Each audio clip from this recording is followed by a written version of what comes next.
Hey everybody, here is what you guys need to be working on this week. We have moved on now from week 3 when you were submitting your final draft of your narrative. I will grade that and get it back to you as soon as I possibly can. Last week you needed to look through the argument essay guidelines and do some work with plagiarism. You also had your Unit 1 test, and I will be grading all of these things and getting back with you guys very soon to let you know how you did. What I saw of the drafts, which I commented on almost all of them, if they were turned in on time, I commented on them pretty soon after you guys turned them in. So you should have gotten some commenting from me, and you can always make use of, don't forget the tutoring that the school has lined up for you guys, tutor.com. Don't forget that that is actually something that's available to you guys, and it is certainly there for you to make use of. You're paying for it, so why not, right? Okay, so we are moving into argumentative writing. And for this particular essay, you're going to be doing some research, and it won't just be research in the library. It will also involve interviewing someone or, doing a survey, doing some primary research, engaging with another individual or multiple individuals to get some feedback from them on whatever topic it is you're choosing to write about. Let's revisit the essay guidelines. All right, so we went through this in our last video, but I wanted to kind of hit the high points again. You want to make sure that you have a strong thesis statement, and the best way to get going with a good thesis statement once you've chosen your topic, is to go with the old template of we should do this because that.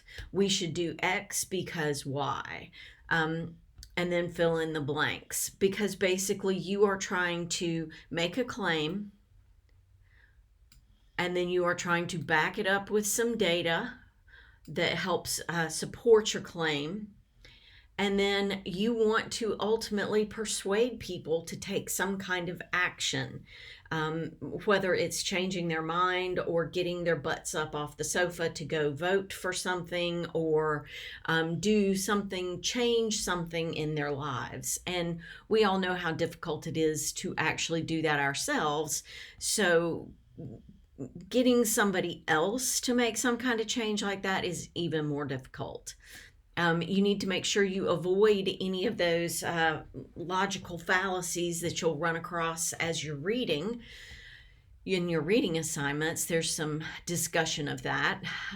You want to select a compelling social issue, and you'll need to support your view on that issue, whatever it is that you are going to argue, with at least 3 main reasons. These are some of the examples that I gave you. Raising the minimum wage, free-range parenting, normalizing the look of fashion and ad models, requiring people to have health insurance, paid parental leave. San Francisco now requires that companies give people paid parental leave. Gerrymandering in North Carolina or other states. We are one of the most gerrymandered states in the union. Overturn of gay marriage, which is probably going to take place very soon. Immigration and ethical journalism. These are all absolutely acceptable. And also, you can choose your own topic. Choose something that you actually care about, because as you can see here, this is not a super short paper. 5 to 6 pages is the bare minimum. That's not where you stop writing. That's where you begin to get a C. Anything less than that is going to fall into the D and F category. And then if you keep going and do some good writing in, anything after that is going to be above a C. Now, that's obviously not the only thing I look at for grade purposes. Have you included a primary source? Have you included secondary sources? Have you made use of the databases that you're paying for? How's your works cited page? So these are all things that I will be looking at. I'll be looking at your thesis statement, the whole thing. So this is where the argumentative essay guidelines live. And let's see. This is what you should be working on this week, your research. You should read the textbook section 3, conducting research. You don't have to read the section that deals with annotated bibliographies. For our purposes, you're not doing an annotated bib. You certainly should remember that section is there because you may later be required to do an annotated bibliography in another class. Primary research, secondary research. Make sure that you review the handout that deals with quotation sandwiches. That's the best way to incorporate the words of another person.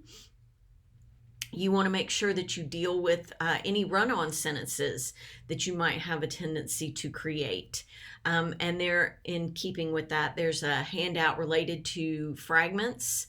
And here's the handout related to quotation sandwiches.